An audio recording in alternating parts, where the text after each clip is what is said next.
Qala Allah Ta'ala fi kitabih ya ayyuhalladzina amanu taqullaha haqqa tuqatih.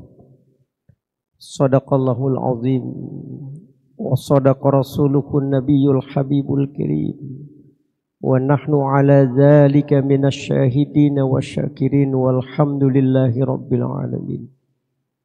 Hadirin ma'asyiral muslimin, jamaah salat zuhur Masjid Al-Badar, yang mudah-mudahan kita di siang hari ini selalu diberikan kesehatan, keafiatan, keselamatan dan keberkahan.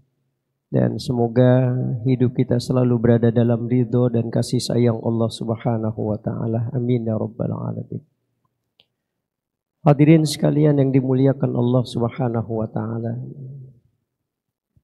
Hari ini kita sudah berada di tahun 2025.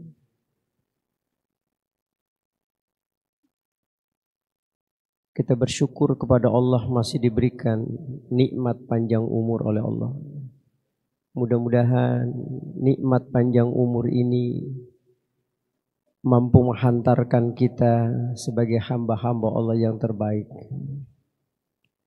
Dan kita juga bersyukur karena hari ini kita termasuk orang-orang yang diberikan rezeki oleh Allah. Yang dikatakan oleh Syekh Abu Lais As-Samarqandi itu dalam kitab Tanbihul Ghafilin, tuba liman razaqahullahul fahma wa aiqazahu minal ghaflah. Kita termasuk orang yang beruntung di sisi Allah karena hari ini kita dilimpahkan rezeki kepemahaman oleh Allah. Karena enggak semua orang diberikan kesehatan oleh Allah lalu kemudian mampu mengimplementasikan kesehatannya itu untuk dekat dengan Allah. Makanya kita berdoa kepada Allah, Allahumma inni as'aluka sihhata wal afiyah wal mu'afata daimah fid dini wad dunya wal akhirah. Kita berdoa untuk bagaimana kesehatan yang diberikan Allah kepada kita mampu menghantarkan kita dalam kemuliaan. Sebab enggak semua orang diberikan kesehatan oleh Allah lalu kemudian mampu mengimplementasikan kesehatannya itu untuk mencari kemuliaan. Enggak semua.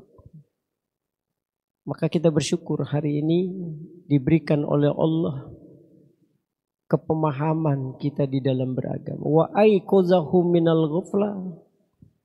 Dan hari ini pula kita dibangunkan oleh Allah dari kelalaian. Kita disadarkan oleh Allah hari ini dari kelalaian. Saya baca itu di dalam kitab Nasoihud Diniyah wal Wasayal Imaniyah karangan Syekh Abdullah Alwi Al-Haddad itu. Ada beberapa faktor seseorang itu dalam kondisi ghaflah. Kita ini semua berpotensi dalam kegoflahan, dalam kelalaian. Itu dikatakan bahwa salah satu faktor yang menyebabkan seseorang itu lalai, itu diantaranya kata Syekh Abdullah Alwi Al-Haddad adalah ayyaqra al-Quran la yatadabbaruhu wa la yatafahamu.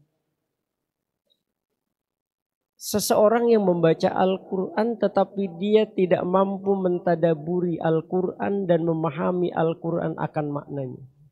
Menjadi penyebab. Jadi berapa banyak orang-orang yang membaca Al-Quran tetapi tidak mentadaburinya. Makanya kita kadang-kadang masih kalah gitu. Orang-orang luar itu, mereka itu membaca Al-Quran tapi kemudian mentadaburinya sehingga kemudian menghasilkan sebuah teori-teori dalam keilmuan. Saya baca di koran Sindo itu. Ada dokter namanya Kate Moore, dokter dari Toronto, yang kemudian akhirnya masuk Islam dia. Karena terinspirasi dari ayat Quran yang dia baca. Sampai dia kemudian menganjurkan semua dokter-dokter itu untuk menjadikan Al-Quran betul-betul menjadi rujukan. Karena Al-Quran satu kitab suci yang mampu menjawab tantangan zaman. Yang dia tidak temukan dalam kitab-kitab manapun terhadap persoalan yang dia hadapi dalam dunia kedokteran. Ternyata Quran 14 abad yang lalu sudah memberikan jawaban dari persoalan yang dia hadapi. Maka dia bilang, kalau bukan karena Tuhan yang menciptakan, gak mungkin Quran bisa memberikan jawaban yang sempurna luar biasa. Di zaman Bani Umayyah lahir tokoh-tokoh luar biasa.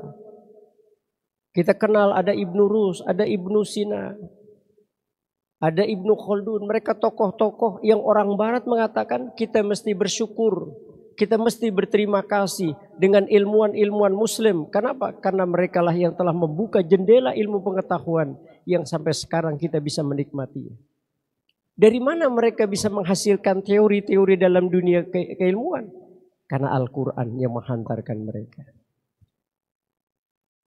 Makanya pantas kata Syekh Abdullah Alwi Al-Haddad, kelalaian yang terjadi dalam kehidupan kita, berapa banyak kita membaca Al-Quran tetapi kita tidak mampu mentadaburinya, sehingga sikap hidup kita jauh dari nilai-nilai yang diajarkan Al-Quran. Maka Allah singgung itu. Summa awrasnal kitabal ladzina astafaina min ibadina faminhum zalimun li nafsi. Kami wariskan Al-Quran ini kepada hamba-hamba kami. Tapi apa yang terjadi? Sebagian mereka zalimun li nafsi, mereka zalimi diri mereka sendiri. Sebagian ulama mengatakan ada orang yang membaca Quran tetapi Al-Quran hanya sekedar bacaan, tapi seluruh ajaran Al-Quran tidak pernah teraplikasi dalam kehidupan nyata sehari-hari. Quran nyuruh sedekah tapi dia tidak bersedekah. Quran menyuruh dia untuk ibadah, dia tidak ibadah. Nah, ini yang menyebabkan kelalaian. Maka hari ini kita disuguhkan ayat-ayat Al-Quran supaya kita mampu merenung sehingga kemudian menghasilkan sebuah kualitas dalam kehidupan kita. Yang kedua kata Syekh Abdullah Alwi Al-Haddad, yang menjadi faktor kenapa kita ini seringkali lalai. La yuksir zikral maut.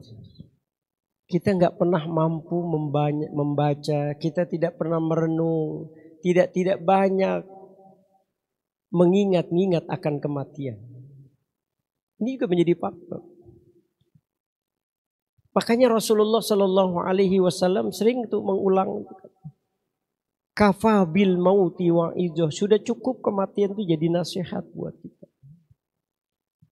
Pernah nggak kita takjiah gitu ya? Kita lihat sahabat kita yang kita takjiahi, yang kita datang ke rumahnya. Jenazah terbujur kaku tanpa daya. Ruh sudah meninggalkan jasadnya. Kita pandang wajahnya, iya kalau dia orang soleh. Bagaimana dengan kita? Yang suatu saat kita pun sama akan mengalami nasib seperti dia. Terbujur kaku tanpa daya. Ruh sudah meninggalkan jasad. Iya kalau teman kita orang soleh, dia orang baik. Bagaimana dengan kita? Sudahkah persiapan amal yang kita sudah berikan suatu saat nanti akan dimintai pertanggungjawaban di hadapan Allah? Maka Nabi mengatakan al-mautu babun wa kullun nasi dakhilun. Kematian itu sebuah pintu yang setiap manusia pasti akan melintasi itu semua. Kita ini akan diberikan oleh Allah umur itu ya. Setiap hari itu 24 jam. 24 jam. Dan itu sebenarnya singkat sekali itu 24 jam itu. Maka apalagi kalau seandainya kita mengukur hari akhirat dengan hari dunia. Hari akhirat itu satu hari di akhirat 1000 tahun di dunia. Lalu kalau seandainya rata-rata umur kita 63 tahun. Kalau kita hitung kehidupan akhirat. Berarti umur kita cuma 1,5 jam. Begitu singkatnya sebenarnya. Kalau kita coba analogikan dengan di akhirat. 1,5 jam umur kita. Singkat sebenarnya. Betul gak? Kita ngerasain singkat gak itu? Singkat. Saya baca itu dalam satu riwayat itu. Satu saat pernah Nabi Nuh alaihissalam. Nabi Nuh ini kan umurnya diberikan oleh Allah alfasana ila khamsin. 1000 dikurangi 50. Berarti 950 tahun Allah karuniakan umur kepada Nabi Nuh alaihissalam. Satu kali Nabi Nuh itu pernah ditanya itu oleh malaikat maut. Kaifa wajadtal hayat? Bagaimana engkau merasakan umur yang 950 tahun itu, wahai Nuh? Jadi merasanya gimana tuh umur yang 950 tahun itu? Tahu gak jawaban Nabi Nuh itu? Nabi Nuh mengatakan wajadtul hayata kadarin laha babani dakhaltu min ahadihima wa kharajtu minal akhar. Jadi kata Nabi Nuh, aku merasakan umur yang 950 tahun itu ibarat sebuah rumah gitu. Rumah. Dakhaltu min, yang rumah itu laha babani, yang punya dua pintu. Dakhaltu min ahadihima wa kharajtu minal akhar. Yang aku masuk dari pintu depan terus keluar lagi dari pintu belakang. Kira-kira berapa waktu yang dibutuhkan kita masuk dari pintu depan terus keluar lagi dari pintu belakang? Berapa menit? Singkat. Itulah dunia. Makanya disebut dunia itu dalam perspektif bahasa, dunia itu artinya dana, dekat. Makanya wajar kalau kita dalam hidup ini merasakan begitu singkatnya hidup ini. Rasanya baru kemarin tahun 2024, sekarang udah 2025. Nah kita dikasih umur, kalau perbandingan di akhirat cuma 1,5 jam. Maka sayang kalau seandainya kita tidak manfaatkan hidup ini betul-betul. Makanya di dalam kitab Nasoihul Ibad itu Syekh Nawawi Al-Bantani itu menyetir salah satu makolahnya dari Abu Bakar. Man dakhalal qabra bila zadin faka'annama safaral bahra bila safina. Siapa orang yang memasuki alam kubur tanpa ada sebuah bekal, maka seolah-olah dia mengarungi lautan tanpa perahu. Sia-sia hidup yang dia kerjakan. Nah, maka banyak-banyak kita akan mengingat kematian. Tetapi jangan berharap kematian. La yatamanna ahadukumul mautu lidurrin. Kata Nabi, jangan kamu itu mengharapkan sebuah kematian. Lidurrin, apalagi karena ada musibah. Nabi melarang itu. Kan kadang-kadang ada orang yang ketika dia menghadapi persoalan dalam hidup, sampai dia bilang, Tuhan rasanya berat banget persoalan yang saya hadapi. Ya Tuhan, sudahlah matiin saya saja Tuhan. Itu enggak boleh dalam perspektif agama. La yatamanna ahadukumul mautu lidurrin. Jangan berharap kematian karena ada musibah yang kalian hadapi.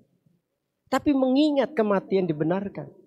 Sampai Imam Ghazali itu mengkhususkan itu satu bidang bab tentang zikrul maut, tentang mengingat kematian. Karena dengan mengingat kematian akan melahirkan sebuah kerinduan sama Tuhan. Nah ini yang kata Rasulullah, man ahabba liqa Allah ahabballahu liqa'ah. Siapa orang yang rindu berjumpa dengan Allah, maka Allah pun mengapresiasi kerinduan si hamba itu, dengan Allah juga sama rindu. Lahirnya sebuah kerinduan kepada Allah karena sering-sering mengingat Allah. Sering-sering mengingat akan kematian. Makanya kematian yang sesungguhnya dirahasiakan oleh Allah tetapi tidak berlaku bagi orang-orang yang sudah merindukan akan sebuah kematian. Tapi tidak mengharapkan kematian, tapi rindu akan kematian. Saya kalau ngajar pasca itu ada diskusi, karena saya dosen tasawuf gitu. Ada diskusi menarik gitu. Kenapa sih orang-orang soleh itu sampai rindu itu? Sampai rindu gitu akan kematian. Bahkan kalau dalam perspektif tasawuf gitu. Saking rindunya nih orang-orang soleh yang sekeras wali-wali Allah itu. Mereka sampai mengatakan kalau seandainya Allah izinkan kami menentukan kematian bagi diri kami, pastilah kami menginginkan kalau bisa kematian itu dipercepat. Karena kerinduan itu. Ada enggak yang sudah mulai rindu sama Allah gitu? Ada enggak? Kalau saya belum. Jadi kenapa orang itu sampai rindu kepada Allah, sampai ingin cepat-cepatlah diwafatkan oleh Allah? Karena kerinduan itu. Kenapa itu? Paradigma itu. Ternyata paradigma. Orang itu, kenapa dia rindu akan kematian? Sampai dia katakan kalau seandainya Allah izinkan kami menentukan kematian bagi diri kami, pastilah kami menginginkan kalau bisa kematian itu dipercepat. Saking rindunya sama Allah. Kenapa manusia itu rindu kepada Allah? Karena paradigma yang ada dalam diri mereka tentang Tuhan. Mereka itu yakin bahwa Allah yang suatu saat mereka berada dalam genggamannya, Allah yang suatu saat mereka akan berada dalam pangkuan Allah, Allah yang digambarkan di dalam Quran Huwar Rahman, Huwar Rahim, Huwal Ghafur, itu yang ada dalam paradigma mereka. Makanya kenapa mereka rindu ingin berjumpa dengan Allah? Karena yakin bahwa Allah yang suatu saat mereka dalam genggamannya adalah Allah yang maha pengasih, maha penyayang, dan maha pengampun terhadap dosa-dosa hambanya. Itu yang menyebabkan orang-orang rindu berjumpa dengan Allah. Makanya kenapa kita takut menghadapi kematian? Karena paradigma kita tentang Tuhan. Seolah-olah Allah itu maha penyiksa, Allah itu maha pendendam. Yang kalau seandainya kita nanti diwafatkan oleh Allah, kita akan merasakan siksaan demi siksaan yang Allah berikan kepada kita. Nah, itu yang kadang-kadang orang takut menghadapi kematian. Tapi kalau kita rubah paradigma tentang Tuhan, bahwa Allah yang nanti suatu saat kita berada dalam genggamannya, Allah yang mengatakan Huwar Rahman, Huwar Rahim, Huwal Ghafur. Makanya dalam hadis qudsi Allah bilang apa? Ana 'inda dhanni abdi bi. Aku itu tergantung apa yang diyakini hambaku. Kalau hambaku yakin aku ini maha pengasih, aku akan curahkan kasih sayangku. Kalau hambaku yakin aku ini maha pengampun, sebesar apapun dosa yang dilakukan, aku pasti akan mengampuni. Ada sebuah ilustrasi sederhana itu. Ilustrasi dari Rasulullah Shallallahu Alaihi Wasallam tentang Rahman, Rahim dan Ghafurnya Allah. Mungkin baca di dalam beberapa literatur kitab itu. Yu'tal abdu yaumal qiyamah. Jadi nanti itu manusia akan dibangkitkan pada hari kiamat. Nah, pada saat itu mereka akan dihisab oleh Allah. Makanya perjalanan kita ini sebenarnya masih panjang banget. Kita ini masih di alam dunia. Nanti alam dunia kita masuk lorong sakaratul maut. Dari lorong sakaratul maut kita memasuki alam kubur. Alam kubur, alam barzah. Alam barzah, alam akhirat. Akhirat, alam mahsyar. Alam hisab, alam mizan, alam syurat. Baru surga dan neraka. Makanya tadi kata Nabi, wa khuzizada kamilan fa inna safara ba'id. Ambil bekal yang banyak karena perjalanan itu masih panjang. Masih panjang. Nah, ketika nanti di yaumul qiyamah, seorang hamba itu dihisab oleh Allah. Kata Rasulullah dalam ilustrasinya. Ketika dihisab oleh Allah, amalannya itu belum bisa menghantarkan dia dalam surganya Allah karena tertutup oleh dosa-dosa dia. Dosa meninggalkan puasa, meninggalkan sholat. Sehingga akhirnya Allah kemudian memutuskan, ya malaikati adkhilihin nar. Malaikat masukkan dia ke dalam neraka. Ini kata Rasulullah dalam ilustrasinya. Nah, ketika si hamba ini digiring oleh malaikat, selangkah, 2 langkah, 3 langkah, kata Rasulullah dalam ilustrasinya, si hamba itu berhenti. Lalu kemudian dia berbalik gitu. Dari berhenti begini dia berbalik, menoleh ke hadapan Allah. Itu Allah bertanya, ya ibadi, wahai hambaku, kenapa kau menoleh ke hadapanku? Ketika si hamba mengatakan, Allah mengatakan demikian, si hamba mengatakan, ya Allah, aku tuh gak pernah menduga gitu, bahwa engkau akan setega itu menjebloskan aku ke dalam neraka. Tidak pernah terpikir dalam benakku bahwa engkau akan memasukkan aku ke dalam neraka. Allah balik bertanya, ya ibadi ma ra'yuka? Loh, apa yang ada dalam pikiranmu? Sehingga kau begitu yakin bahwa aku tidak akan menjebloskan kau ke dalam neraka. Apa kata si hamba ini? Dalam ilustrasinya Rasul mengatakan, ya Allah, kenapa aku begitu yakin bahwa engkau tidak akan setega itu memasukkan aku ke dalam neraka? Allahumma anta rabbi, antar rahman, antar rahim, antal ghafur. Karena aku tahu ya Allah, kau zat yang maha pemelihara, kau maha pengasih, kau maha penyayang, dan kau maha pengampun terhadap dosa-dosa hambamu. Itu yang menjadi keyakinanku ya Allah. Kenapa aku begitu yakin kau tidak akan setega itu memasukkan aku ke dalam neraka? Itu ketika si hamba mengatakan demikian, kata Rasulullah dalam ilustrasinya, Allah panggil malaikat, ya malaikati adkhilihil jannah. Ini kita bicara kemurahannya Allah gitu ya. Kalau dalam perspektif fikih kan kita pasti masuk neraka nih orang gitu. Tapi kalau dalam perspektif tasawuf berbeda gitu. Karena Allah memasukkan kita ke dalam surga itu kan bukan karena amaliyah kita. Ya. Kata saya Ibnu Athaillah As-Sakandari itu, wa min alamatil i'timadi 'alal amal nuqsanu raja' inda wujudi zalal. Jadi jangan pernah menganggap bahwa sholat kita itu yang membuat kita masuk surga, bukan. Rahmat dan kasih sayang Allah. Jadi kata Allah, malaikat masukkan dia ke dalam surga. Malaikat yang protes, ya Allah, ada apa ini ya Allah? Kenapa mestinya aku disuruh engkau memasukkan dia ke dalam neraka? Kenapa dimasukkan lagi ke dalam surga? Apa kata Allah? Wahai malaikat, ahi bagiku, kata Allah, ahi bagiku, kalau ada hambaku mengatakan aku ini maha pengasih, tapi aku tidak mengasihinya. Ahi bagiku kalau seandainya ada hambaku mengatakan aku ini maha penyayang, tapi aku tidak menyayanginya. Ahi bagiku kalau ada hambaku mengatakan aku ini maha pengampun, tapi aku tidak mengampuninya.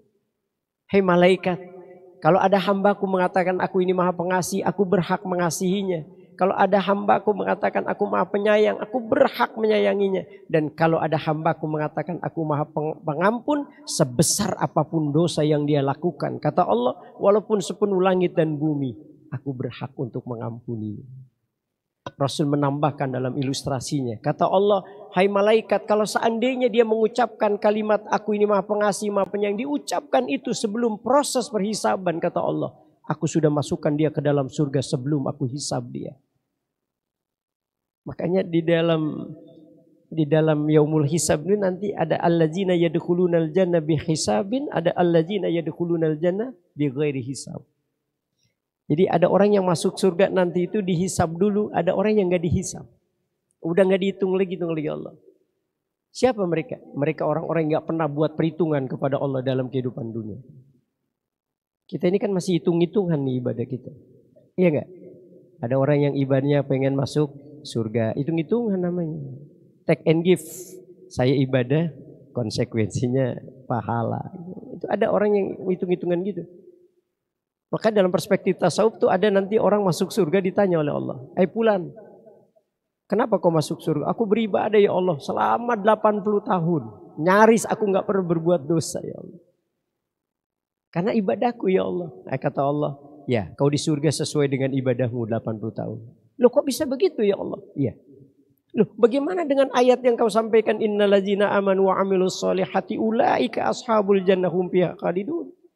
Kau janjikan bahwa penghuni surga itu kan selama-lamanya ya Allah. Itu bagi orang yang enggak pernah perhitungan.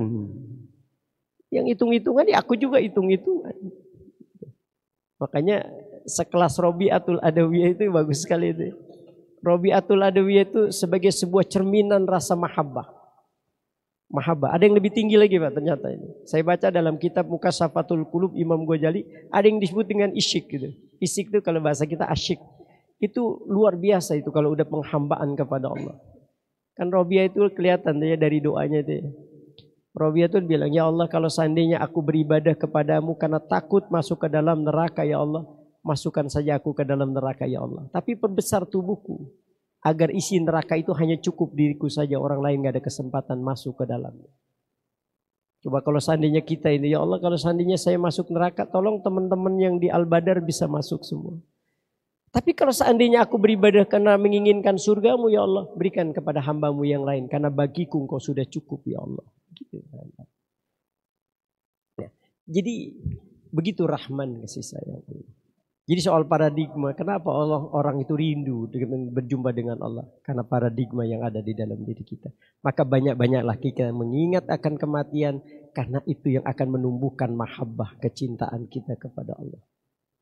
Man ahabba syai'an aksan min jikrihi. Orang kalau udah cinta sering nyebut-nyebut.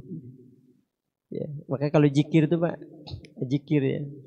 Ini saya kasih amalan gitu. Ini amalan ini saya baca di dalam kitab Bidayatul Hidayahnya Imam Ghazali itu. Bacain rutin Pak itu. Setiap habis sholat subuh itu 100 kali baca itu. Ya, boleh saya bacain kan? Ya. Pertama baca la ilaha illallah wahdahu la syarikalah Lahul mulku wa lahul hamdu yuhyi wa yumitu wa huwa ala kulli syai'in qadir. La ilaha illallahul malikul haqqul mubin. La ilaha illallahul wahidul qahar. Rabbus samawati wal ardi wa ma bainahumal azizul ghaffar. Subhanallah walhamdulillah wa la ilaha illallah wallahu akbar wa la hawla wa la quwata illa billahil aliyil azim. Astaghfirullahal azim alladzi la ilaha illa huwal hayyul qayyum wa atubu ilaih. As'aluhu taubata wal maghfirah. Subhanallahil azim wa bihamdihi. Allahumma la mani'a lima a'taita wa la mu'ti lima mana'ta wa la rada lima qadaita wa la yanfa'u jal jadi minkal jad. Allahumma salli ala sayyidina Muhammad wa ala ali sayyidina Muhammad. Bismillahilladzi la yadurru masmihi syai'un fil ard wa la fis sama wa huwa samiul alim. Itu amalan-amalan itu kata Imam Ghazali baca 100 kali habis sholat subuh. Ini yang akan menumbuhkan mahabbah, menimbulkan cinta kita. Nah hadirin sekalian yang muliakan Allah Subhanahu wa taala. Masih ada waktu. Sebenarnya masih banyak aja. Yang terakhir aja lah saya ingin menutupnya. La yuksira majalisatal ulama. Yang menjadi penyebab kita ini lalai di hadapan Allah karena jarangnya kita berkumpul dengan majlis-majlisnya para ulama. Hadir kita di majlis ilmu yang jarang itu yang menyebabkan kita ini lalai di hadapan Allah Subhanahu wa taala. Kalau kita tidak bisa hadir, minimal kita cinta sama ulama. Ya, jadi jangan sampai kita sudah tidak bisa hadir, enggak ada kecintaan sama ulama. Sebab kata Nabi, man akramal ulama, siapa yang memuliakan ulama, faqad akramani, maka sesungguhnya dia memuliakan aku, kata Rasul. Wa man akramani faqad akramallah, siapa yang memuliakan aku, maka hakikatnya dia memuliakan Allah Subhanahu wa taala. May yashkurin nas yashkurillah. Orang yang bersyukur kepada Allah manusia, hakikatnya dia bersyukur kepada Allah Subhanahu wa taala. Ya, mudah-mudahan kehadiran kita di majelis yang mulia ini menambahkan kita semakin disadarkan betapa pentingnya kita ini untuk selalu mengisi hari-hari kita untuk selalu dekat dengan Allah Subhanahu wa taala. Sekira itu barangkali yang bisa sampaikan. Mudah-mudahan ada manfaatnya buat kita semua dalam rangka takarrub kepada Allah Subhanahu wa taala. Terima kasih dan sekali lagi saya terima kasih mengucapkan beribu-ribu terima kasih atas doa dan perhatiannya selama saya di rumah sakit. Ya, karena beberapa minggu yang lalu kayak serangan jantung sehingga banyak sekali saya lihat doa-doa dari hadirin sekalian. Saya ucapkan terima kasih. Mudah-mudahan menjadi amal ibadah hadirin sekalian dan diterima oleh Allah Subhanahu wa taala. Terima kasih dan mohon juga doanya. Yang insyaallah dalam waktu dekat saya akan operasi bypass, mudah-mudahan. Ya, mohon doanya mudah-mudahan prosesnya berjalan baik dan lancar. Ya, mestinya kemarin saya harus di bypass tapi ada dokter yang belum merekomendasi karena ada gigi yang masih bolong. Jadi, kalau bypass itu harus sempurna semuanya. Ya, terima kasih sekali lagi saya ucapkan. Wallahul muwaffiq ila aqwamit thoriq. Wassalamualaikum warahmatullahi wabarakatuh.